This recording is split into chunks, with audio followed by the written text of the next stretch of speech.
Glasses crash and shatter to the floor, and chairs tumble as people abruptly stand up. Seconds ago, the dock workers were lost in a daze, commenting on a song you couldn't hear. But now, they are staring at you with naked hatred. Teeth clench, fists balled up tight enough to make knuckles go white, tendons bulging from their necks. They stumble forward looking for a fight. Welcome to Spirits and Monsters of Old Seattle. It's time for initiative. Hell yeah. All right, we find ourselves in a bar brawl.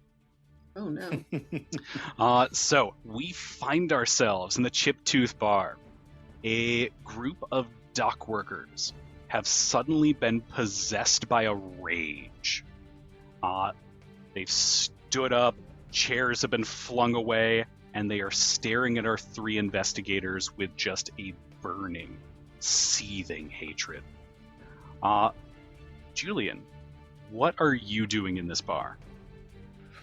Three of you were over by the bar, and as soon as things started to go crazy, Boars, the accordion player, and Alba, the bartender, both ducked behind the bar. So upon seeing the reaction of these patrons and just the instantaneous, just 0 to 60 aggression, Julian is backing up into a corner, looking very panicked, and is just muttering, no, while simultaneously fumbling on the clasp of his violin case of holding to potentially pull something out. Okay. Aaron, what is Sofie doing? She will just like pinch the bridge of her nose and just go, Odin's beard. And then she's gonna go and try to hop behind the bar along with the other two, our NPC friends that just Boars and Alba? Boars and Alba, yeah. And but she is keeping an eye on Julian because he seems quite disturbed by the situation. And a little rattled, maybe. She wants to make sure that he's okay. And of course, she's kind of like, I'm like, I feel like, well, I mean, Quinn hasn't said yet, but I feel like Caelan probably has a very expected reaction to a bar brawl. So if that's the case, then yeah, Sofie would be concerned about Julian and like, yeah, Caelan can handle himself. He'll be fine. And let's find out. Quinn, what is Caelan going to be doing? Smoke bomb!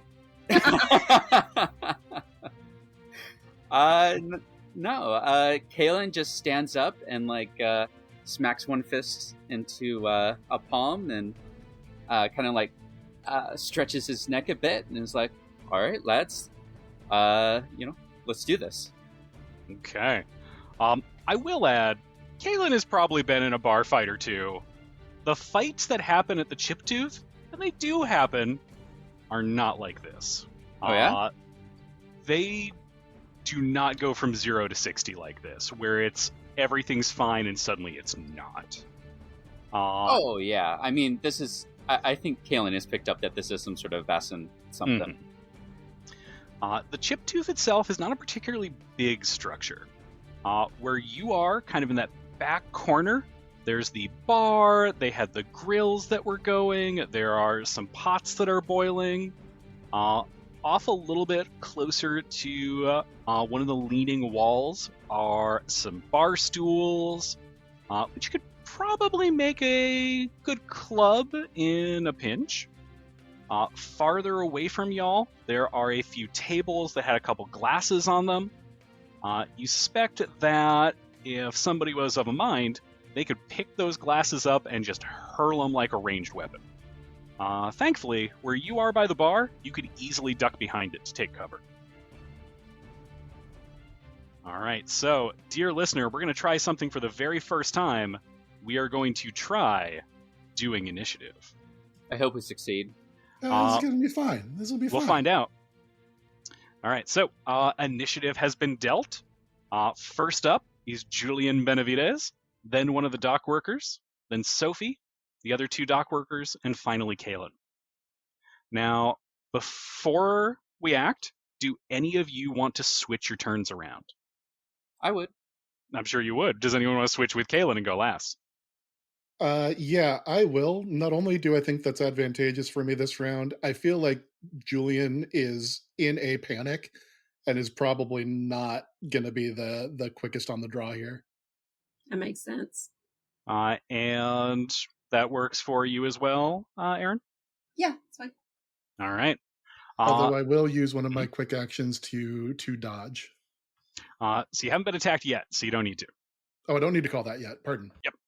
So basically the way it'll work is if I target you with an attack, you tell me if you want to dodge. Okie doke. All right. So, Caelan, you are up first. What do you want to do? I'm going to walk on over to the bar tables and with the 2 dock workers by them. Mm-hmm. So that'll use your fast action to walk over there. Yep. And then I'm just gonna try and punch one of them. Do it to it. All right. Let's go. Oh, boy. All right. And 2 important things that we forgot, because it's our very first combat encounter. Which dock worker were you punching? Dock worker 1 or dock worker 3? Dock worker 3. Okay. And I forgot to say this, but they attempted to dodge. Okay. Can I push this? I don't believe you can in combat. Okay. Ew. Yeah, so I forget if I announced, but I got 0 successes on 5 dice. Or on 6 dice, sorry. Even better. Yeah. And let me roll this dock worker's dodge attempt. Oh, my goodness. It's pretty good. It's going to be one of these nights, huh? Yep. So Caelan comes in swinging and just takes a shot at this dock worker who kind of stumbles back, and neither of you really get anywhere with it. Wait, Yeah. so you missed, but only because the other guy tripped. Right? Or he failed his dodge because Caelan was a mile off. Yeah. Well, but who wins on a tie? Technically, the tie would go to the defender, but there are no successes on either side. Okay. So you got 0 successes on your attack, they got 0 successes on their defense. Okay. So that means that those things you were telling us about stuff we can do if we get extra successes. Mm-hmm. So if we hit, we always will have at least 1 extra success. Mm-hmm. Because if we tied, then... Correct. Okay, cool. Well, you'll always have 1 success. And then you can choose how to spend extra successes beyond that. Because you need 1 to successfully land. Oh, okay. So if I beat their dodge by 1, then all I do is just hit. But if I beat it by 2, then I get 1 extra thing I can do. Correct. Okay. All right, so that's Caelan's turn. Yeah, it's exciting. Yep. Dock Worker 3 steps up. After you just took a swing at him, you can hear this creaking sound coming from his jaw because of how tightly clenched it is as he swings his fist at you. Now, sadly, you can't try and dodge because you already have used your fast action. Yep. And he got 1 success on 6 dice. So right. Caelan is going to take a physical condition. Okay. I'll go with battered. That seems appropriate. very reasonable given the circumstance. Yeah. And otherwise, he's going to stay right where he is. Sofie, you're up. What are you doing? Was I able to successfully dive behind the bar before this, or was that would have to be my fast action? I would say you could do that beforehand. Okay. So yeah. Okay. Does anybody look like they're drawing weapons, or do they just look like they're, putting their dukes up? Dock Worker 3 was just putting his fists up. one of the dock workers was reaching down to grab one of those mugs, and it looks like he's planning on just winging it at you. And one of the other dock workers, who was over by a group of stools that were by some kind of dirty-looking windows, actually was picking one of those up to use and carry that over. Okay. So could I use my slow action to grab a bottle off of the bar, and like an empty bottle, and just break it? Sure. Now, can I also get a vigilance test from you? And this will not use your action. And no, the hurricane lantern does not apply to this one unless you want to try and burn the bar down. Don't worry, burning down buildings is something that Aaron does in my campaigns, not yours. You say that now. Oh, just wait. Yeah, that's what I'm expecting. You know what? I shouldn't have said that. Ooh. Hey. All right. 2 successes on 7 dice. All right. You spot 2 important pieces of information. The first you're already keenly aware of. Julian is hyperventilating, and the way that he's reaching, it looks like he's going for a gun. Okay. You also look back for just a quick moment to check in on Alba and Bors, and what you find is a little surprising. You would expect that they might be cowering at the moment, they might be terrified. You would not expect to see the 2 of them in a passionate embrace. Whoa. Okay. They seem completely not paying attention to anything that is going on and are just like macking. Wow. Props. Okay. That was not the response I expected. We all react to stress differently. Yep. Exactly. You do what you got to do. In that case, yeah, actually, maybe I will take. Well, tell me how much I can get out of my slow action. I'm keeping my fast action for sure in case somebody tries to throw a stool at me or a stein of beer or something. So I would like to pick up a bottle, and also I would like to just like lay my hand on Julian's shoulder to maybe have a little bit of a calming influence and reassure a little bit. Yeah. I would say both of those could all be part of the same thing. Okay. Grabbing a bottle is probably the majority of the action. But you can definitely rest a calming hand on Julian's shoulder, letting him kind of know I'm here. It's okay. Okay. We will get to how Julian responds to that in just a little bit. All right. Anything else from Sofie? Nope. All right. The next one of the dock workers is up. This guy just immediately grabs one of those mugs, those glass steins that were on the table, and just wings it. He just saw Sofie dive behind the bar, so he takes a shot at her with it. I will go ahead and dodge. All right. So remind me, what do I roll for this? So you can either choose the take cover fast action and roll 4 dice, or you can roll your agility. I will be taking cover. Okay. Considering my agility is 0. So just roll 4 dice, and any that come out successes, deduct his successes.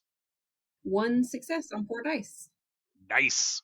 So there is a glass filled with cheap beer that is coming right at you. And Sofie just yanks her head back, and you hear it crash into the bar, spraying cheap beer and glass. And you carefully get away. She scowls at that guy, and if there was any justice in the world, he would take a psychic damage.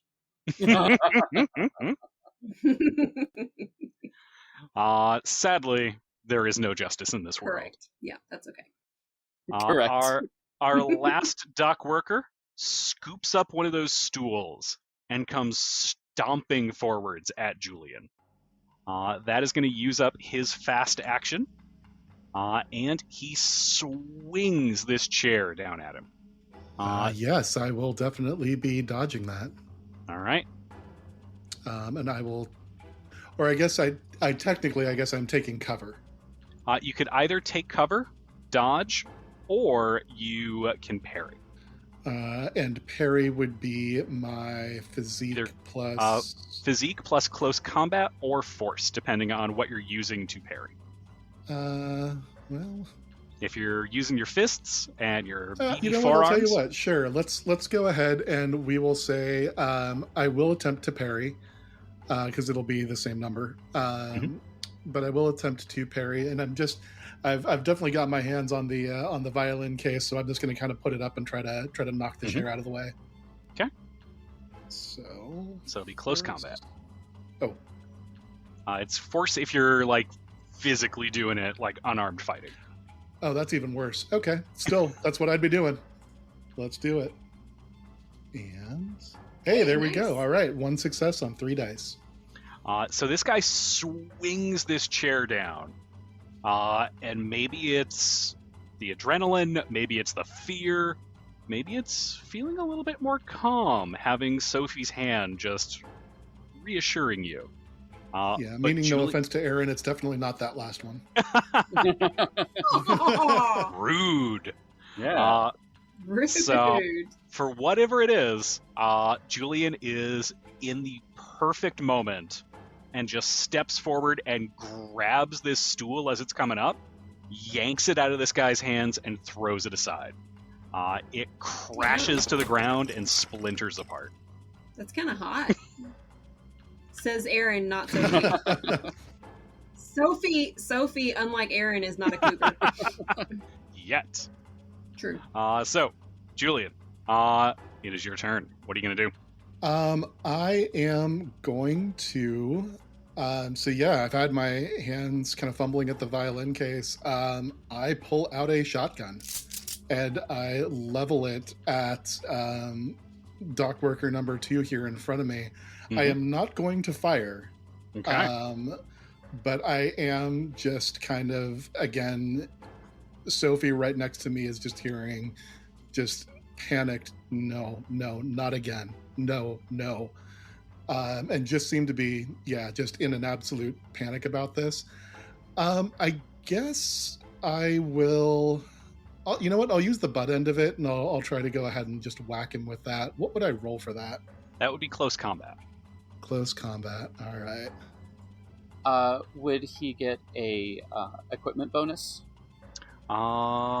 Give me 1 second, because that actually is in the rules. Hitting someone... Rifle butt, yeah. Yep. Rifle butt. A rifle butt would be +1 bonus, yeah. Okay, cool. So... And 1 damage. That's a whiff. So, no successes. The guy just barely stumbles backwards, although he does seem shocked to see a shotgun. So, actually, yeah, that's a good question. Does he... So he looks like he's kind of sentient of what's going on. Oh, yeah. Okay. In fact, you hear him grunt between kind of clenched teeth. How dare you! I raised you better than this. What? Now, Julian still has a fast action. If he wanted to try and get away, he could just sprint for the entryway. Oh, yeah, that is exactly what he's doing. All right. Holy crap. So you are not able to escape this turn, but you might be able to escape next turn. Mm-hmm. All right. And with that, we are going to reset everybody's initiatives. Make sure everybody's got the appropriate amount of reactions back. All right. First up is going to be Caelan, followed by all 3 dock workers, Julian and Sophie. Yeah, Caelan, I'm going to ask. I don't know that you'd be willing to do this. I wouldn't mind swapping with you. I realize that puts you after all the dock workers, but Julian would love to just GTFO.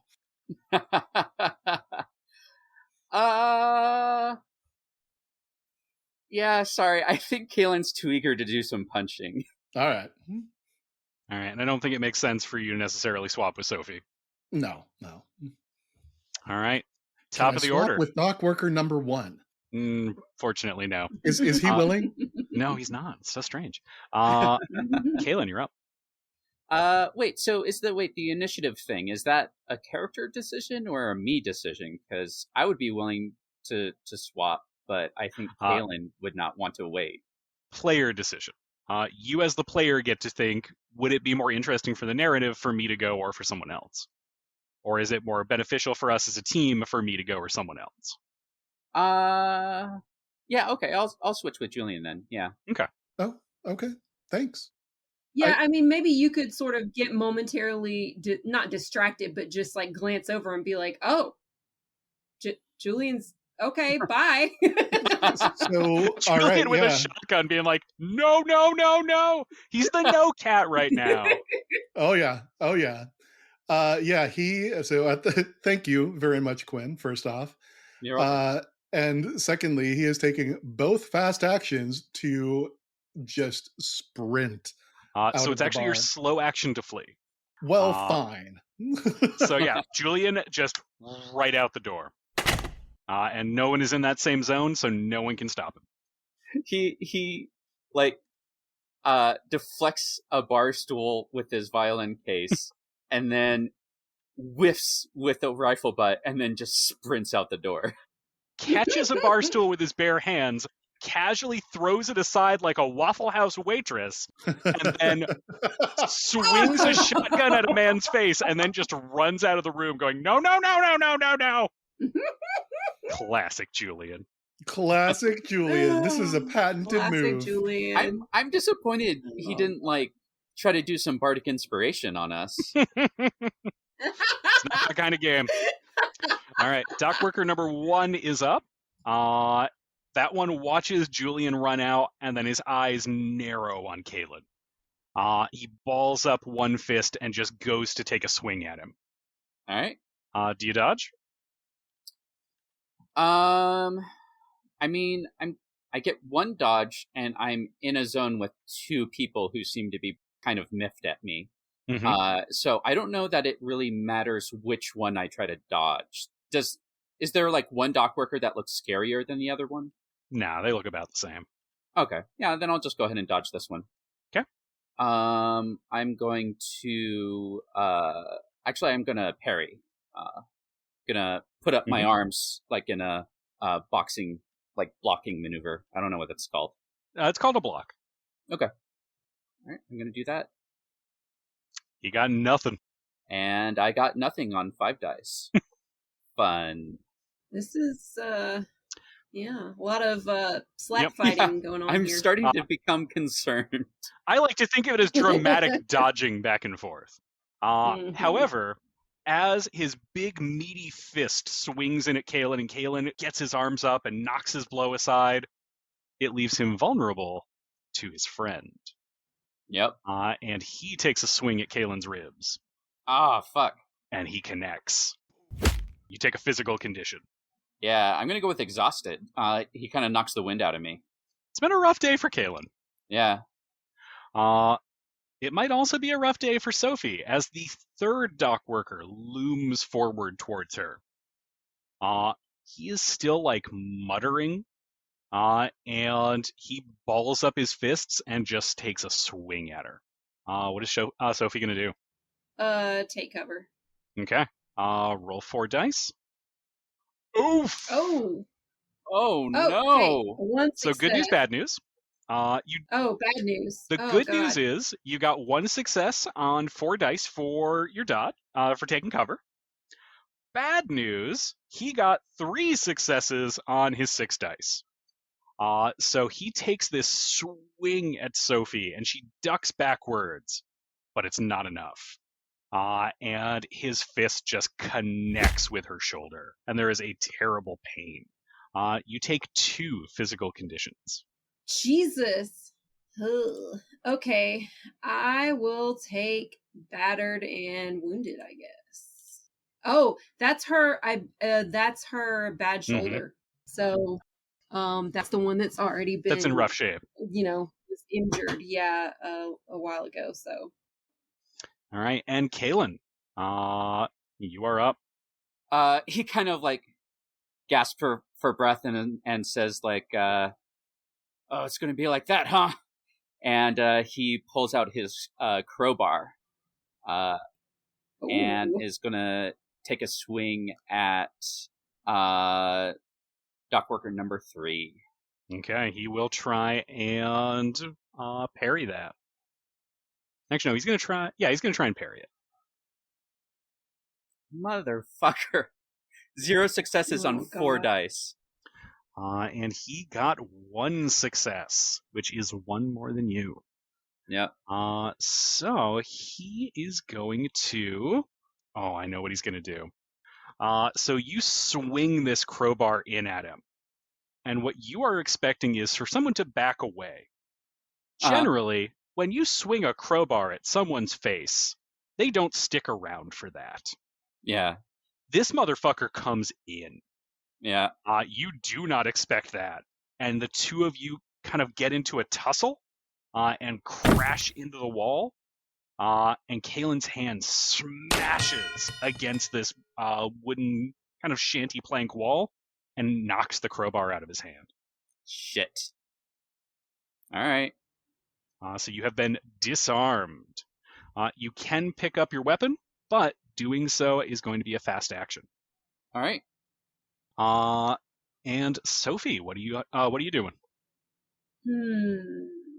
What am I doing? So my options are, moving is going to use my fast action, and I know that these guys are. Is there something I can do? Like, I don't really want to use my action on this, but is there something I can do to like gauge what the source of this issue? Because obviously it's not natural. Not in your current environment. What Sofie would do typically here is hit the books.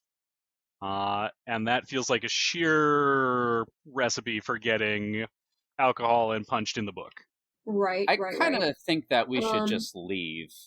Caelan was like the most capable fighter, and I've been rolling just absolute garbage, and I'm almost broken. So, I say we just head out. Yeah, I got punched once, and I'm like 2/3 down. So, so can I use? Is there an like? Obviously, my fast action would be moving to the next area. Is there anything I can do with my slow action to also try to get out, or no? You could throw that bottle at someone, since you'd picked up that. Okay, so I am going to move to the door, and then I will throw the bottle at the guy that is like looming over Caelan right now. Make a ranged combat attack. Wait, So I thought the slow action was needed to escape. If Sofie wanted to, she could escape this turn. But if she wanted to try and help, she could throw a bottle at him. Oh, well, that's what I was asking. The slow action would be just to flee once you get to the door. Just go. No, I wouldn't leave. There's no way I would leave Caelan by himself with 3 angry men. Aw, thank you. Yeah, I'm gonna still throw. Why not? It's easy. Julian's the worst. Yeah, I'm gonna throw the bottle at the guy that's like right next to Caelan who just disarmed him. Okay, so that is a ranged thing. Make a ranged combat test. He's already used his fast action, so he can't dodge. I suppose I get like an advantage because there's my friends here or something. Can you work having braided Yortz's fur into an advantage? I mean, Brian, let's be real. I could, but do we really want to go through that right now? That is up to you. It would involve, basically sort of a Matrix moment of Sofie like holding the bottle and weighing it in her hand and closing her eyes and remembering the meditations. No, I'm not going to do it. I was going to say, with that level of detail of narrative you were getting into, it sounded like you were going for it. Yeah, sounded like it. I was just, giving you an example of how it would go. No, I'm just going to throw it. I only get 2 dice. Oh, you have a condition penalty. Yeah. I have. You actually get 4 Ah, dice, but you're down by 2 because you really hurt where you got punched. Fucking. So, Caelan, you're wrestling with this guy. A fist just crashes into you, and it knocks your crowbar out of your hand, and suddenly just a bottle explodes against the wall. Okay, but maybe it distracts him a little bit. The dock worker, you never Eating know. Everyone yourself out of the seems bar surprised. is looking pretty good right now. God damn it, Julian. All right, and that's the round. So we'll recall all the initiatives. We should definitely get first initiative, Sofie and Caelan, because reasons. Because reasons. We'll see. All right, and dealing that initiative out again. Can I draw one just so that I can give it to one of them? Technically, you are no longer part of the combat. That's fair. Yeah. He's right outside the You have- door. he's a little further than that. He has gotten fair escape. All I right. mean, I took my slow Fine. action to get it. I still had 2 fast actions to move. All right, I do have good news though. Only one dock worker is up before the 2 of you. Oh, fantastic. So he takes. If you could just dodge one time. No, I need that fast action to leave. Oh, that's right. He is going to take a swing at Caelan. What are you going to do? No, you don't. Wait.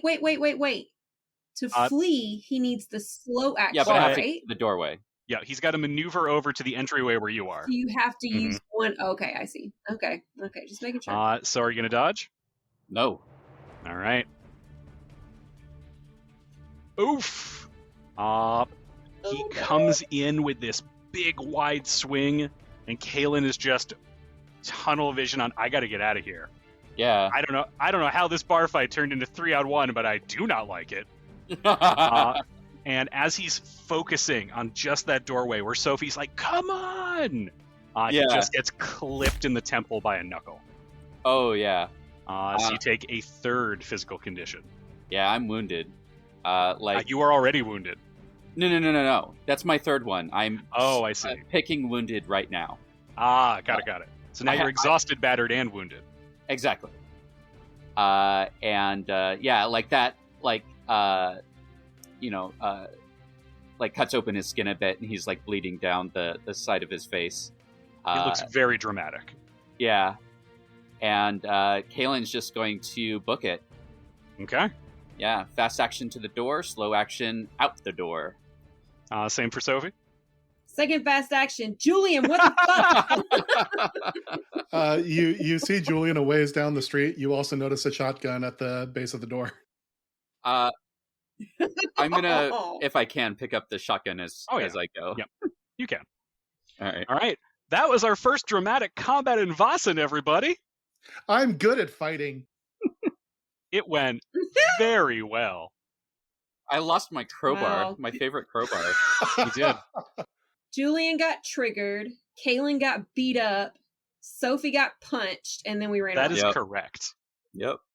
It worked. It went real good for everybody. Mhm. Hello, dear listeners. It's Brian, your host and game master.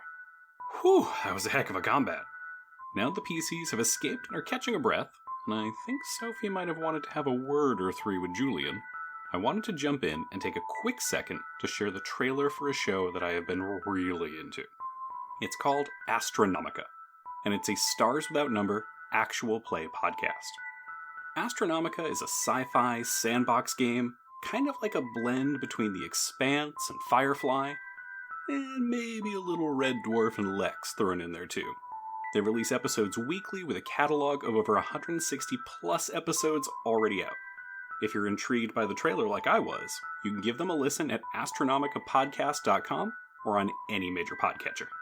Give this a listen. Well, hey there, folks. Welcome to Astronomica, a Stars Without Number actual play podcast. Our story takes place 6 centuries after the collapse of an interstellar empire, as a band of ne'er-do-wells pick through the ashes. We're not ne'er-do-wells. If anything, we're oft do wells. When have you ever done well? We've had more than 160 episodes. There's been tons of well-doing. That's too much for him to go back through. Then he can listen to one of our regular synopsis episodes and get all caught up on the backstory. Okay, fine, but you're rare-do-wells at best. Agreed. Okay, yeah, fine. fine. Guys, do you think we should scrap Astronomica and just make a show called Rare Duels? Yes, I obviously. do. No. Yes. We've got more than 3 years of zany characters, unique planets, and novel sci-fi situations. We've built an awesome and inclusive fan community. We are not starting over. Okay, but I mean, Astronomica kind of sucks. Rare Duels sounds awesome. Don't listen to them. Astronomica's great. We're really proud of it. Check us out on a podcatcher of your choice or visit astronomicapodcast.com. Excelsior. All right. The three of you just book it out the door. From back in the Chip Tooth bar, you hear shouting, you hear crashing. Are they just attacking each other now? That's what it seems to be. They're throwing tables around, they're brawling. You kind of look over your shoulder and you see one of the tables just crash through a window. So you have no idea what's happening with those people. The three of you are able to kind of book it down the street, running through the sawdust and the evening light, and get far enough away that you're able to kind of get to a safe spot and can kind of collect yourselves and catch your breath. Can I try to use the bandages, which I think Caelan has right now, to try to heal him? I would like that. So how many?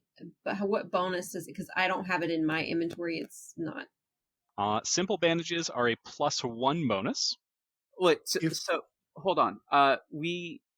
It says that healing physical conditions takes an entire day, and also you have money. We can just go to a doctor. You're real free spending our money. Yeah, and you're the one who's been walking around with this silver dollar holding out on us. I don't know what you're talking about. I was going to ask too. Julian does have a point in medicine. He's probably too shaken up mentally right now, even though he didn't technically take any conditions.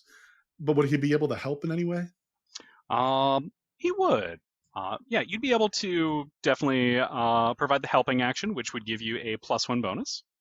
But also, it takes an entire day, so we would. So, this would be all that we do today.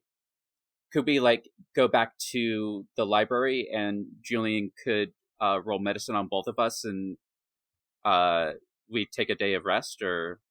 I would be fine with that.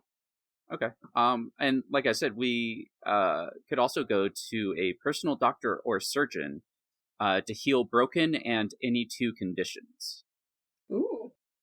Yeah, mechanically, me as a player, I'm totally on board with this. I don't know that Julian would be able to take point on the medicine checks. I think he'd be willing to help out, but he's really freaked out right now. I mean, if you guys are taking some time with Julian, because I've got the best skill for this. If you take some time, come back around.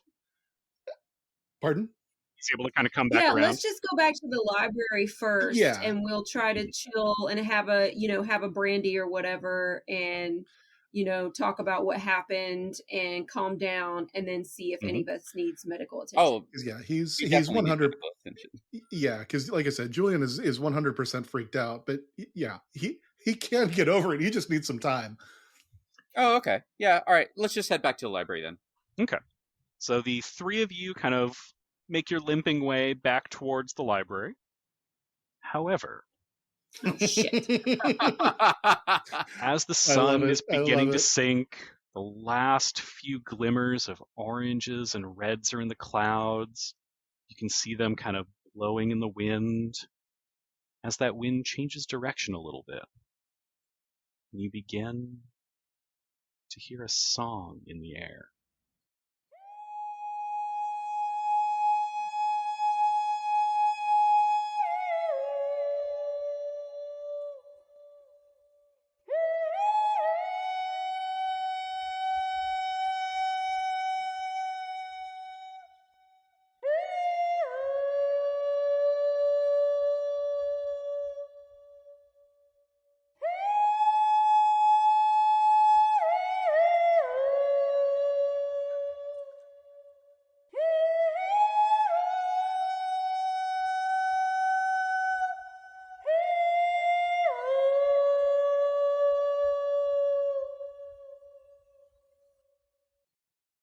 So through the air, you hear this soft, haunting, ululating song. It seems to be just everywhere around you at once. Can I get each of you to roll a D66? For our listeners, this is a thing that Vossen does where you roll 2 6-sided dice, and the first one is the ones place, and the second one is first one is the tens, the second one is the 1. Excellent. Phoenix. Oh no. I have a very important question for you. Oh boy, this is not doing anything to help calm Julian down. Well, we'll find out. Which of the two, Sofie or Caelan, were you looking at right now when that song came across the wind? May I answer that question with a question of my own? Yes. As a musician, do I have any idea like what that melody is? It sounds certainly supernatural. Okay. In that case, yeah, I'm probably looking to Sofie, the learned one. Okay. Can I get from you an observation test? From me or Sofie? From you, Julian. Yeah, I can do that. That is 0 success on 7 dice. Fucking balls. So you're kind of looking around for a moment. You were just finally fucking starting to relax. And that is done as this haunting song fills your ears. You turn and look past Caelan, getting ready to ask, what is happening? When you see someone unexpected. Standing there Oh my God. is an older gentleman who turns to look back at you. Phoenix, tell me a little bit about Marcelino. Okay. Because that's who's standing in front of you. Marcelino is my father, who works in Seattle at one of the lumber yards. He stays in the immigrant housing, kind of on site there. Very close, Julian and him. He is, he's an older man, probably in his, probably mid-50s. Although I say older man, that doesn't sound that old to me now because I'm getting old. But probably in about his mid-50s. Short of stature, but definitely has the muscular build of somebody who's been putting in a lot of hard labor. Seeing him there, Julian would be surprised, but also, and tell me if I'm reading this wrong, I mean, this is a man I adore. Mm-hmm. So I think I might actually be pretty happy to see him, despite not knowing where he came from. And just, you feel this overwhelming love in your heart. Like, this is your dad. He is here in this moment when you needed him most. Certainly not when you expected to see him. But Julian's able to actually calm down a little bit. What do you do? Looking toward him, I think my jaw's going to kind of drop a little bit. Eyes are probably tearing up, and I'm just going to run over and just give him a big hug. Sofie, Julian has just leapt forward and wrapped his arms around you. What are you doing? I mean, it's been a day, so this is not entirely out of the question. She'll probably assume that her attempts at comforting him have finally paid off. And, she'll just like hug him back and be like, oh, because usually the boys are not this, quite so affectionate or whatever. But she's just like, oh, he's just had a really hard time. And she'll, just hug him back and like pat his back and everything. And Julian is full on sobbing into you, and just with that comment, damn you, Brian. With that comment that he overheard during the bar brawl there, I mean, yeah, just in between sobs, it is. I'm so sorry. You did raise me better than this. I don't know what I'm doing. It's everything is out of control. I'm so sorry. I never meant to disappoint you. Sofie may begin to suspect something is amiss now. Yeah, she's like kind of looking at Caelan. She's like, "You could never disappoint me," and looking at Caelan like, Caelan just kind of like shrugs. So actually, Sofie. I mean, can Sofie kind of look around, and see if if there's anything that, would indicate to her that there's something weird going on, like anything out of Well, we place. heard that song. Yeah, but I mean, we don't know that. I mean, that just came from like everywhere. It right? seemed like it came on the wind. Looking around, you can certainly make an investigation check if you'd like. And that's a mental check, so your physical conditions don't hinder you on that one. Hey. Do we pick up on the fact that Julian is seeing something different than what is really here? You may very quickly. Particularly with what he was saying, that does not line up with how he has ever spoken to Sofie before. Yeah. Right. Also, I do want to say, assuming that you're okay with this, Brian, that Sofie would be a little bit extra affected by the song, because I think that when she was really young, she's probably heard that before. Not specifically that song, but she's heard the... It definitely rings some memories to her. Yeah, but very, so very she got different hit ones. in the... distant ones, pardon me. Yeah. Hey, I got 1 success on 8 dice. So good at this. So, Aaron, Julian is sobbing, apologizing. Tears are just pouring down his face. And then there is a stinging, cold feeling in your shoulder. Oh no. Something that begins to ache with this kind of bone deep pain. And as you hear the last few notes of that song kind of fading on the wind, you know that the Vossen are absolutely involved, and you have a sense that it is somewhat close. Shit. Caelan is gonna say to Sofie, I believe our friend here has been affected by the same thing that affected the people in the bar, but somewhat differently. Do you have any idea how we might snap him out of it?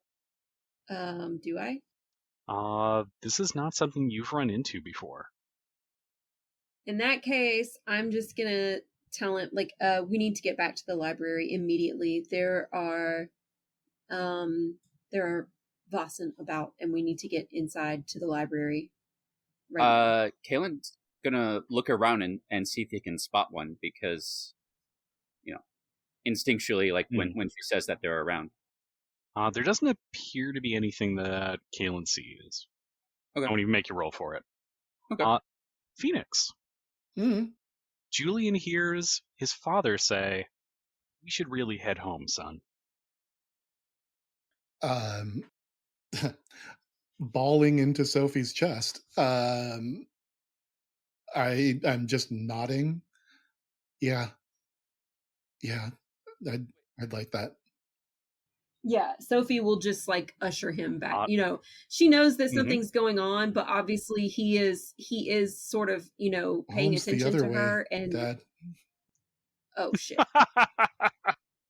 Because the library is in Ballard. And you live in Seattle. Yep.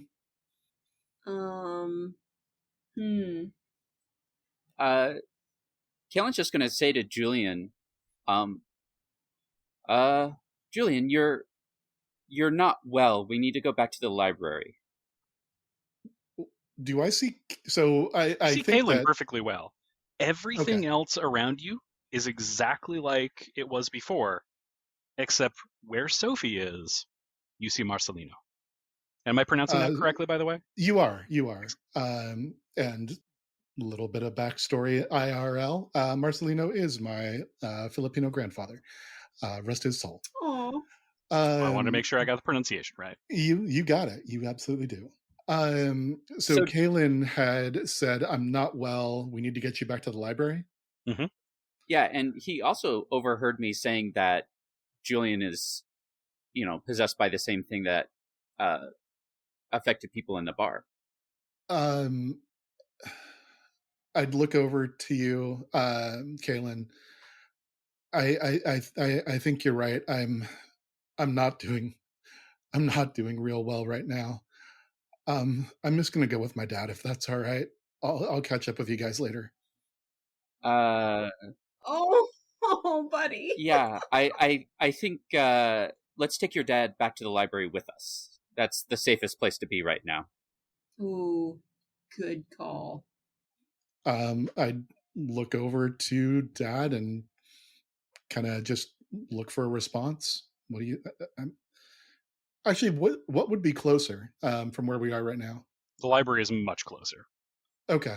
Remember, this is then- before the Ballard Bridge has been built, so it's going to Right. involve having to get a ship over. Get on the boats. Yep, Yeah. on a mosquito So boat. yeah, kind of look up to quote unquote Dad. It is a lot closer. Do you want to? You're welcome to stay with us for the night. What does Sofie say? Oh, absolutely, she doesn't know exactly what's going on, but clearly he is, misinterpreting, or, he's under the influence of whatever. And so, she'll just nod and be like, yes, good idea. And just try to sort of shepherd him back towards the library. And Julian, you hear something to that effect. Your dad's saying, "That's probably a good idea, Julian." Let's Out of character. Quick thinking there, Quinn. Well done. Thanks. Yeah, right? But at that, I will absolutely start making my way with the group back to the library. Perfect. The three of you get back. Once you are in the library, the building is mostly empty. It was particularly crowded during spring cleaning day, but now most of the other investigators who were here are off looking into other mysteries, traveling up and down the Pacific Northwest. Once you get to the door, Jeremy eagerly runs up. Oh, hello. How can I help everybody? One quick question here. I think Sofie is Dad. Do I have any idea? Does it catch my attention that Sofie is no longer there, or does that just make sense to me? It just makes sense in this moment. Of course, your Got it. dad is there. Yeah, got it. Oh, hi there, Jeremy. Yeah, we just need a place to patch ourselves up and rest for a bit. And also, could you please fetch Matthias for us? We might need his and some assistance. brandy. Matthias and brandy. Got it. I can do that. Absolutely. For a quiet room, what Gonna- about the dining room upstairs? If you can get a room made up for my dad too, that'd be great.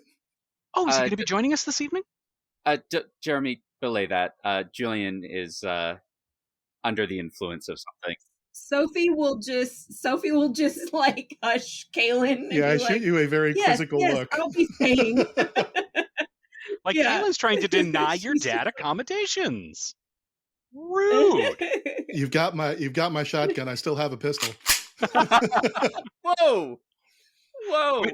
It's That not the escalated first quickly. one Julian's drawn this session, so... Jeremy is happy to help with things. He suggests going to the dining room upstairs because that's going to be very empty, very calm right now. Cool. And he runs to go get some brandy and Matthias. He doesn't even take anyone's coat. That's how seriously he's taking this. Wow. As the three of you kind of, do you head up to the dining room? Oh Or yeah. is there a different room that you kind of go into? I mean, I don't know all the rooms I'll in here, follow the but group. I'll take Jeremy's advice. All right. You head up to that dining room. Phoenix, you get a chair for your dad so he can sit down because he's an older gentleman. And as you sit down next to him, something kind of just washes away from your eyes. And suddenly, your dad wasn't even there. As in, I have lost track of time and suddenly, like, I don't remember any of that, or? You suddenly, you have perfectly clear memories of everything that did just happen, but where you left your dad sitting, almost like foam washing off of a surface. Suddenly, your dad is gone, and it's Sofie. Can I get a fear test from you? Yeah, you can. The way a fear test will work is you will roll either your logic or your empathy. You need to get, for this fear test, 1 success. If you fail, you will take a mental condition and you will have a fear response. All right. Well, I'm definitely rolling empathy here. And that is 1 success on 5 dice. Okay, that is enough. Empathetic as fuck. Otherwise, you would have become terrified. So Julian is breathing a little quicker. He's holding it together, but he was definitely just subjected to some strange magic. Yeah, I mean, based on the way you described that, as soon as I see Sofie sitting where my dad was like a split second ago, yeah, I kind of like push myself back. Probably the chair falls behind me. And I'm looking to Sofie, I'm looking to Caelan, if anyone else is there. I'm just kind of quickly just looking around the room at people. Where did my dad go? Oh, welcome back, Julian. Your dad was never here. What the... You were... He was right there. There was something, there's something that the Vasan is doing, the same as it influenced the people in the bar, we think. It seems to have influenced you temporarily as well. He's just kind of standing there, kind of mouth agape, looking back and forth, just trying to put pieces together. Probably trying to wipe some tears out of his eyes, because he's not afraid, but he is shook. Yes, he is definitely shaken. There's a few quiet moments in the dining room as the three of you just kind of are gathered there. And then you hear a light knock, knock, knock at the door. It slowly squeaks open. And standing on the other side are Matthias and Jeremy with a sifter of brandy. Oh, yeah. Yeah, I think we will explain everything to Matthias. Now, Julian has snapped out of it, so it's not quite as urgent for Matthias to help us, but we definitely probably would want to ask him if he is familiar with this kind of thing and if he has any insights. And the brandy's going to Julian because Caelan and Sofie kind of got beat up a bit, but it seems like Julian is the one who's kind of like freaking out, and maybe the brandy will help. Well, Julian got beat up I think as soon as I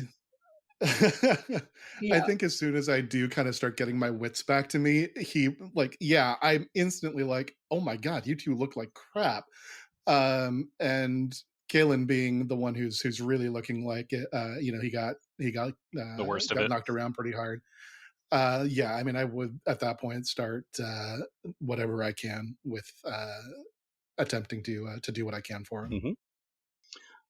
It'd be nice to have something to do and just keep my mind and hands occupied at this point. Mm-hmm. So with that, you're able to kind of help patch up Caelan as you relay all this information to Matthias, who occasionally pours a little tipple of brandy for you and some for everyone else.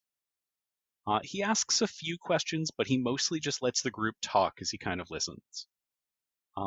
Julian, can you make a medicine check with a +1 bonus? Sure can. Oh yeah. 3 successes on 6 dice. Hell yeah. I think that is going to be very important for all of you. Yeah, I heal 9 conditions. So, since both Sofie and Caelan are injured, you can actually spread the successes out between them. Oh, nice. So you set up kind of a small little surgery here.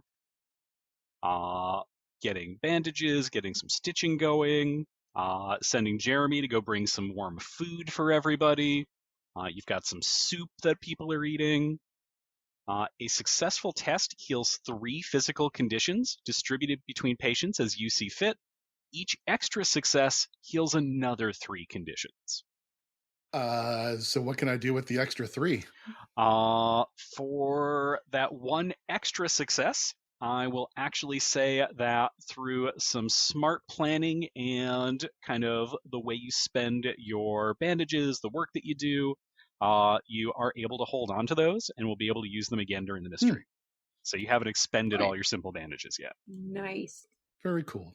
And I think you managed to clear all the physical conditions off of Caelan and Sofie. I think so. Yeah. Now, you can't use medicine on yourself. But I don't think Julian got I don't hurt. technically have any conditions. Yeah. Again, he was shaken, but not damaged. Shaken, but not in the way that actually provides penalties. Mm-hmm. Mm-hmm. Yeah, I mean, hey, I'm good with my hands. What can I say? There's our Julian back. Yeah, he's starting to. Yeah, he's getting himself back together. Cool. So you spend a good chunk of the evening kind of patching everybody up, Matthias asking a few questions, Jeremy running to get things. And after sharing all your stories and getting everybody healed up and topped up with food and a little bit of brandy, Matthias asks, so you heard a strange song on the wind. Something that sounded haunting and calling to you. Is that right? I'll take out the fiddle and play it as best as I can. Oh, nice. It does not lend itself to the fiddle. You try and get the notes, but they always sound off, both for whatever was playing this and also the nature of the music itself. That doesn't lend itself to a fiddle.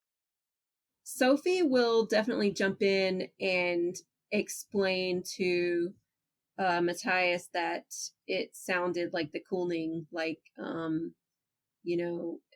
it wasn't exactly the same, but that's what it reminded her of. And Aaron, would you be so kind as to explain to our listeners what a Kulning is?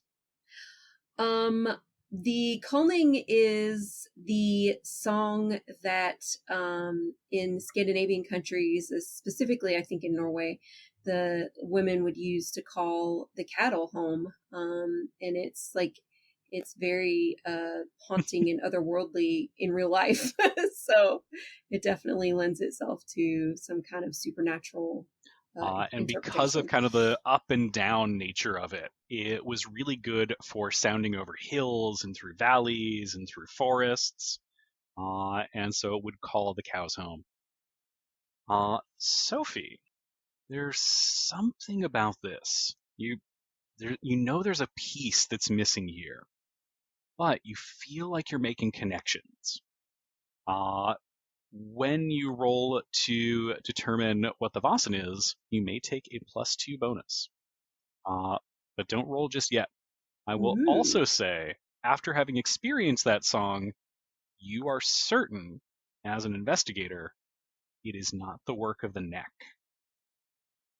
Particularly hearing Julian try to reproduce it on the fiddle and how it just never quite sounded right, it was definitely singing and not playing. Right.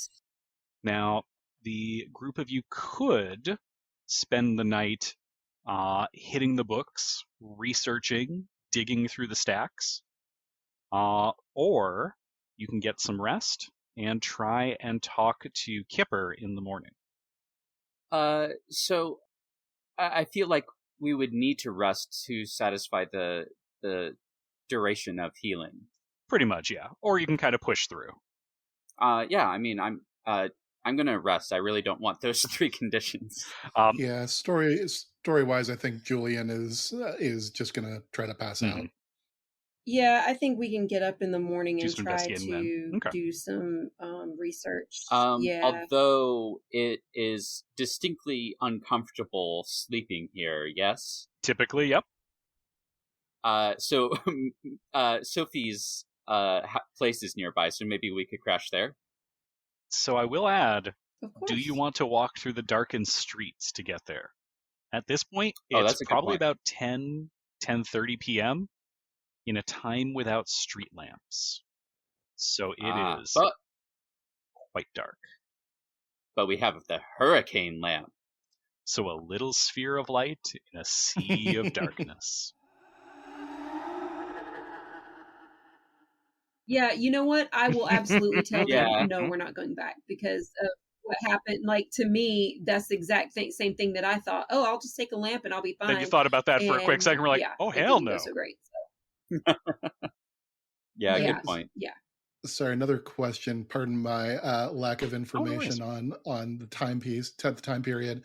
Is there any way that I would be able to quickly try to get a message over to my father? Not at this time of night. Or is that not going to happen? It Okay. could be doable in the morning. In the morning, you could absolutely send Jeremy.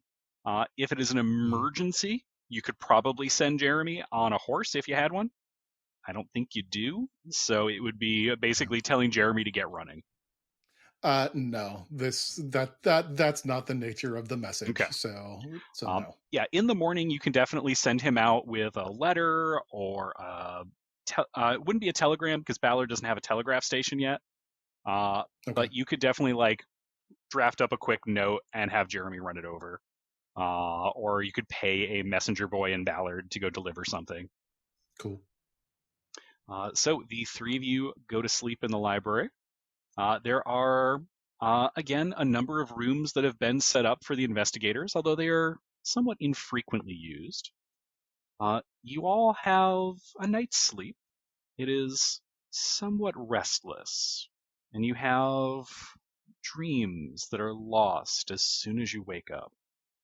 You don't remember what they were about, but you know that they left you somewhat disturbed. But you hear birds chirping outside. You hear the calls of people beginning to talk and shout and sell newspapers. So the morning is starting to move along. And you also smell fresh coffee brewing downstairs. Oh, nice. What are you all planning on doing? Breakfast. I definitely want to go to the library and see what we can find about any Vossen that would make a song like that. I would like to make Sophie have breakfast first. The greatest of challenges. Yeah. Julian is up uncharacteristically early and is insisting on assisting Jeremy with making breakfast. Jeremy is Weird. enthusiastic for the help, and the two of you definitely whip up some things. Is Sophie willingly coming along for breakfast, or is it, no, it's time to get to work? She's protesting. Nice. Excellent. She'll go. I can already think of several books that I want to get down. Fine. They'll fine, still I'm be fine. there when you're done with breakfast. It's important. You all have some coffee. You all have some fresh fruit, some bacon, some eggs, some bread, a little bit of jam on that. So it's a good start to the day. Hell yeah. Again, Julian is being uncharacteristically nice to all of you. Just really like he is really taking over a lot of what Jeremy has probably done for us, and is like serving, making sure all of your drinks are topped off, like getting whatever it is, prepare a mimosa perhaps. If I could convince Matthias to pull out the champagne, it doesn't have to be the good stuff. We're just mixing it. It's fine. Julian, my friend, sit down. What are you doing? I'm so sorry about yesterday. I was kind of useless. Yeah, sorry about that. I mean, it's fine. I mean, it would have been nice to have a bit more help in there, but it seemed like you were pretty stressed out by it. But what was going on? Um,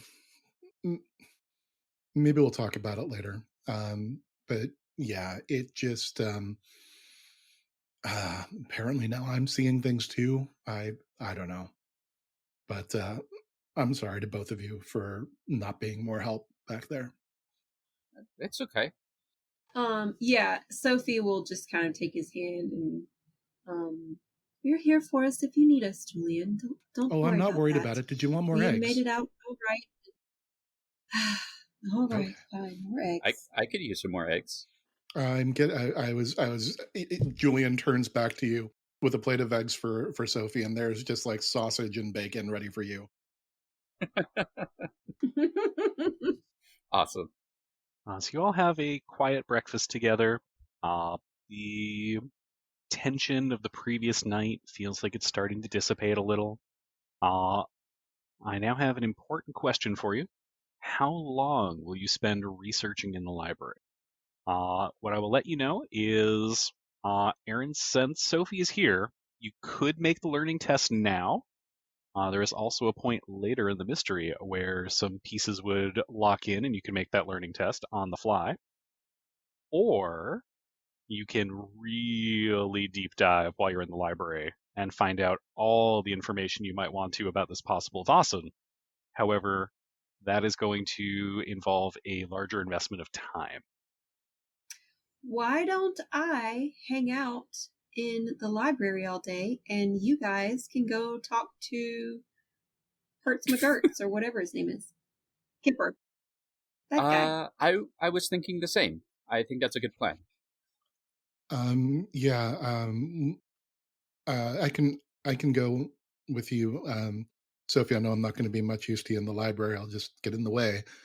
Caelan, before we go out, I'm just going to need a little bit. I think I do need to go see my dad, just make sure that everything's okay.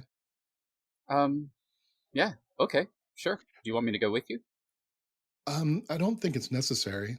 And Brian, question for you: like, if this is the beginning of the day, and I did want to go, over to Seattle, check on Dad. I mean, how much of the day is that going to eat up for me? Probably be a couple hours there and back. Okay. So, not like the whole day, but probably most of the morning. Okay. So that is what I'd be trying to do. Okay. Caelan is going to be helping Sofie in the library for a few hours until Julian gets back, and then I think he's going to go with Julian to check on Kipper. Okay. All right. So Sofie, you ensconce yourself in the library. Old Agda is happy to get down books for you, is happy to help you find things and kind of pull out different books and suggest things based on what she thinks will be a good fit for what you're looking for. She has her good eye laser focused on Caelan. Does not trust him. Does not trust he will retreat the books respectfully. Caelan is going out of his way to be extremely cautious with the books. So Caelan is on his best behavior. Yep. Thorn occasionally will come and give him a nuzzle or two. But even the dog is occasionally giving you a little bit of a look like you better behave in here. Oh, what the fuck? Huh? I thought we were cool. I thought we were buds. You were the one who made the character choice episode 1 that old Agda doesn't trust you. That's true, but I thought Thorn and I were good. You are, as long as books aren't involved. Ah, I see. Okay. Because you start handling the materials in the books, then some of that dog has got an eye on you. Can I make a quick learning test to see if I can help out Sofie at all, so that when she eventually rolls, she might get a little bit of a bonus or something? I would say don't worry about it. We'll apply a +1 helping die to her as well. So Sofie's in good shape for this roll. Yeah. I figured, but every little bit helps with the way we roll. Also true.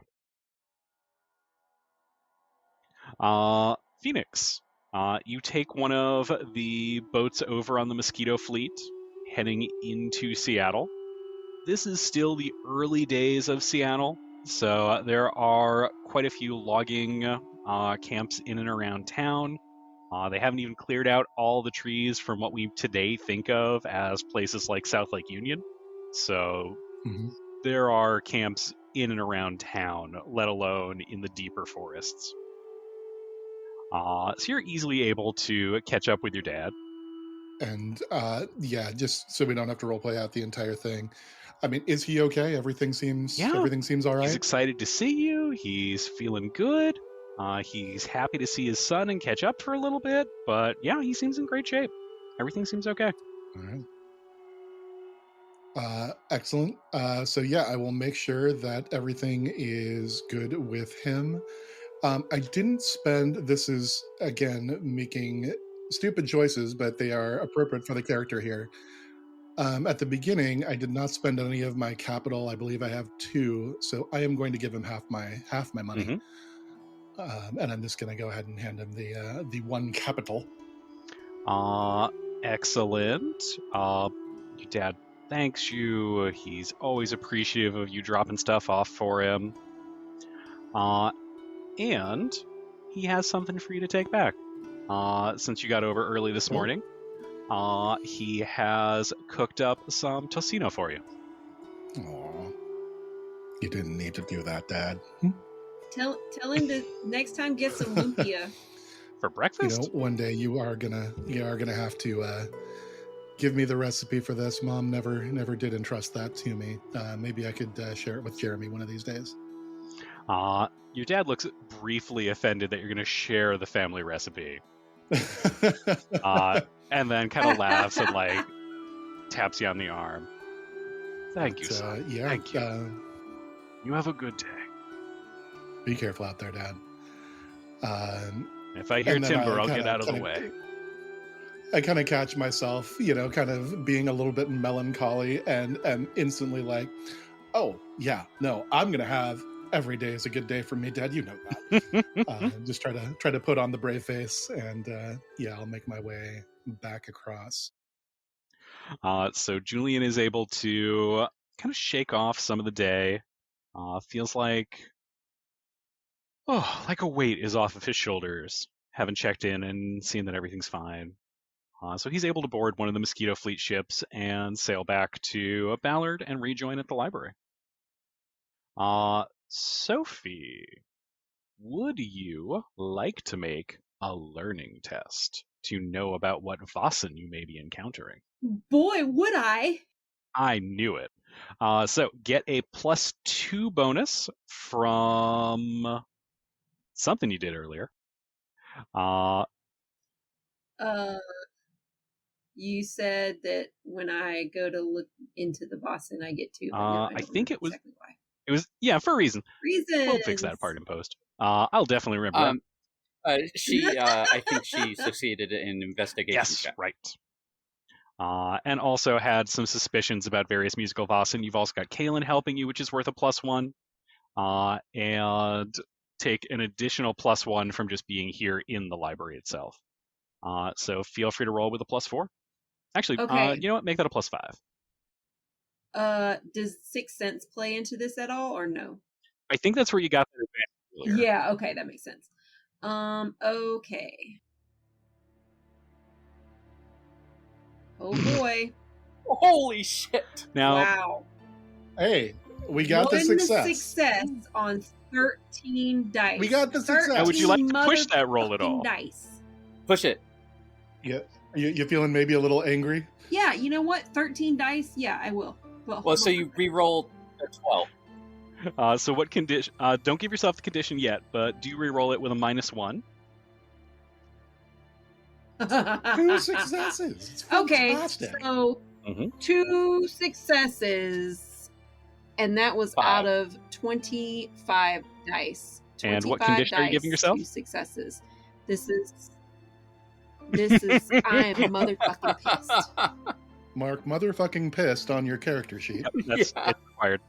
You damn right. So, Sofie does a lot of digging, a lot of research, and is just, God, if she could just get a fucking organizational system in this library, this would be so much easier. Finding Yes. sections where the books are literally just organized by color on the spine, you're pretty sure, is driving Sofie bananas. But she does find some information, and she finally connects that missing piece from before. The idea of a Vasen who has musical powers wasn't quite right. That wasn't it. But a Vasen who sings. That's what led her down the right path. And that helped her to confirm the creature in question, which is a Huera, or a lake wife.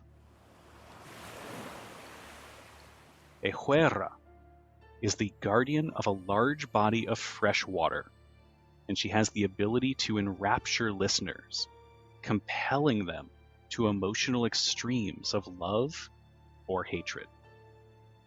A Huera doesn't tend to be malevolent, but will drown fishermen who fail to show her proper respect. They are more commonly found in Sweden rather than the mountainous Norway.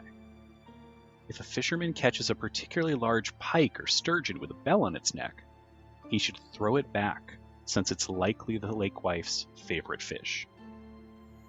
A Huera can sometimes be pleased by gifts such as a twist of tobacco or a few coins, and then might provide a fisherman with a lucky catch or a warning about incoming storms.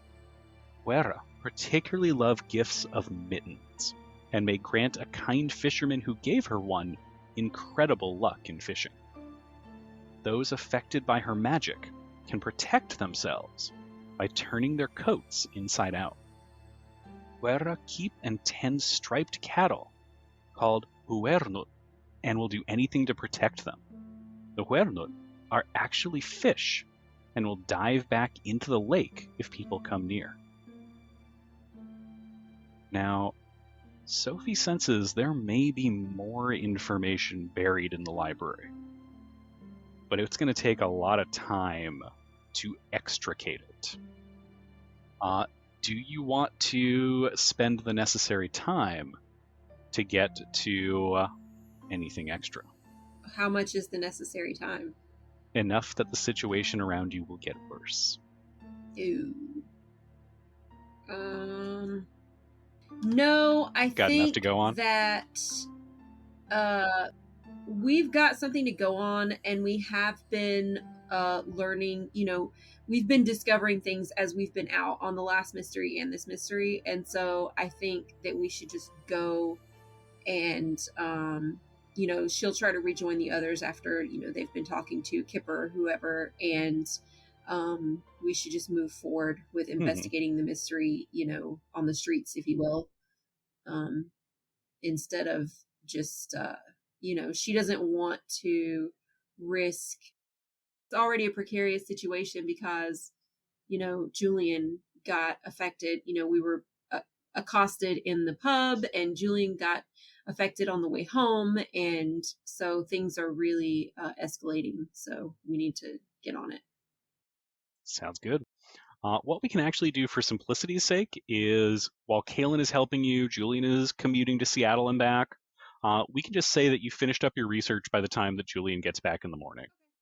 And then the three of you can kind of join together and investigate the next lead. Cool. All right. The three of you meet back up at the library.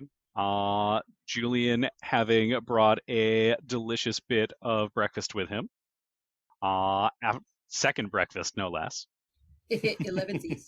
11sies. Yep. Sofie is now armed with some key information and can share with the party that the type of Vasen that was singing on the wind is known as a Huera, or lake wife. Are you going to put in a handout for that, or Yes. spell it somewhere? Yep. Aaron, do you know what we're working with right now? So many fucking umlauts. Oh boy, here we go. There's so many. Also, one important question before you leave. Caelan, do you return that shotgun to Julian? No, I'm gonna hold on to it because I lost my crowbar. Unless, like, Julian asks for it back. I mean, I would probably ask if you picked it up. I think I remember dropping it, so I would ask about it. Well, you can. I mean, it's not like I can hide the shotgun. Yeah, Sofie maybe, Caelan not so much. Yeah. Yeah. Well, I mean, Caelan's like, well, do you mind if I hold on to it? I lost my crowbar.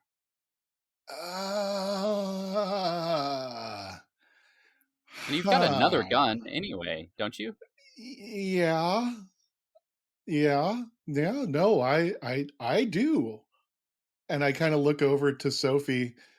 Is this a good idea? What does that mean?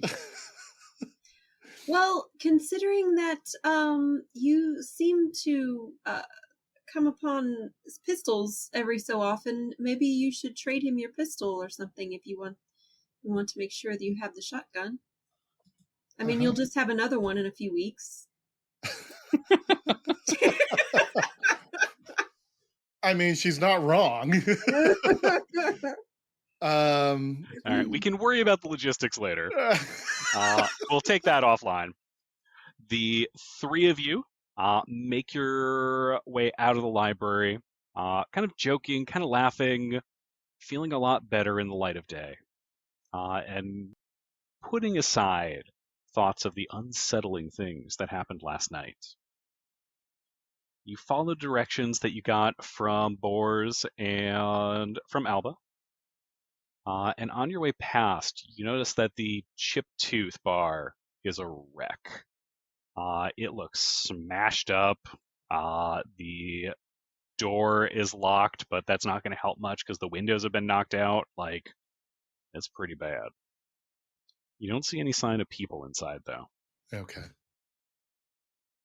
You follow their directions, remembering where they said to find Kipper's shack. It's pretty far off down the beach. Ode's built a small little shack for himself.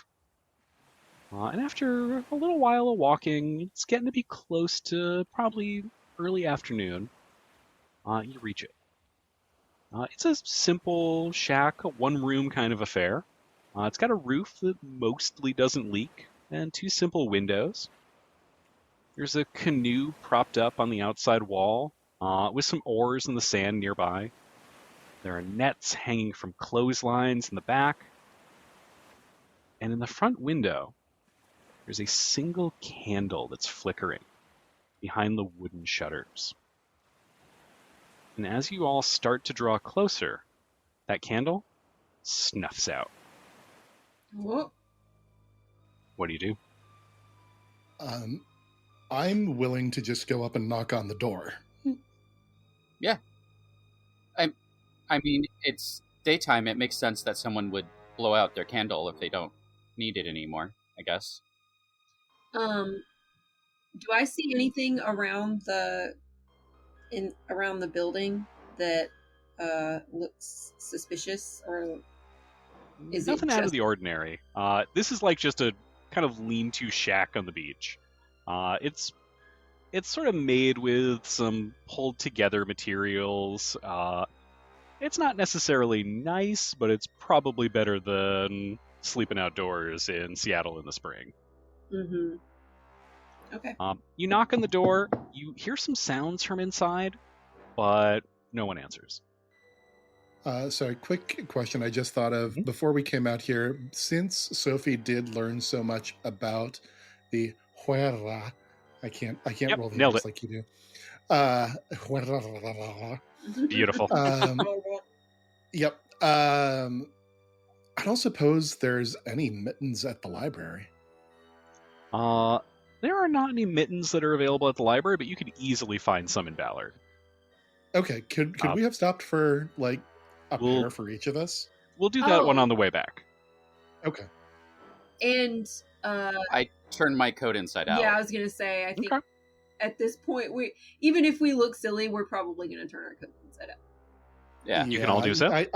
I take some convincing, but reminding of last night. Yeah. Julian is I'll going do it. through his bottomless bag to find a coat that looks as good inside as outside. Like, I mean, was this was so reverse- concerned when I heard the words Julian and bottomless together. Well, I mean, it's still spring in Seattle. We haven't reached summer yet. I mean, Sophie, this one's reversible. Do you think that counts? of course it counts. You wouldn't normally wear it on the end. Oh, I don't know that. Yeah. I mean, the orange does tend to be a little bit gauche. In that case, So- I think it definitely counts. I mean, in my mind, it's the inside of it. So that counts. Of course. Okay. All right, the three of you are standing outside this closed door, discussing sartorial choices. Caelan gestures to Julian and the door, like, do you want to work your magic? I mean, I will just, if nobody answers, I'll just kind of call out, Kipper, if you're there, Alba and Boris just wanted us to make sure everything was okay. Are you in there? You definitely hear the sound of movement from inside, but nobody answers. There's someone in there. You know that for sure. Everything okay in there, Kipper? No response. At this point, I back away from the door and I kind of shrug at Caelan. I can't work my magic with a door. But I can. With my lockpicks. Oh, geez. Actually, does it even have a lock? Yeah, it's locked. Oh, cool. Yeah, Caelan is actually going to do a quick, circle around the shack to see if there's, any other entrances or There that's a aren't. good call. No others. There is another window, but it's also shuttered. Okay. As if you're coming in with the lockpicks, I will call out into the house one more time. Hey, we're gonna come in just to make sure everything's okay. I'm not sure that we should tell them that, but okay.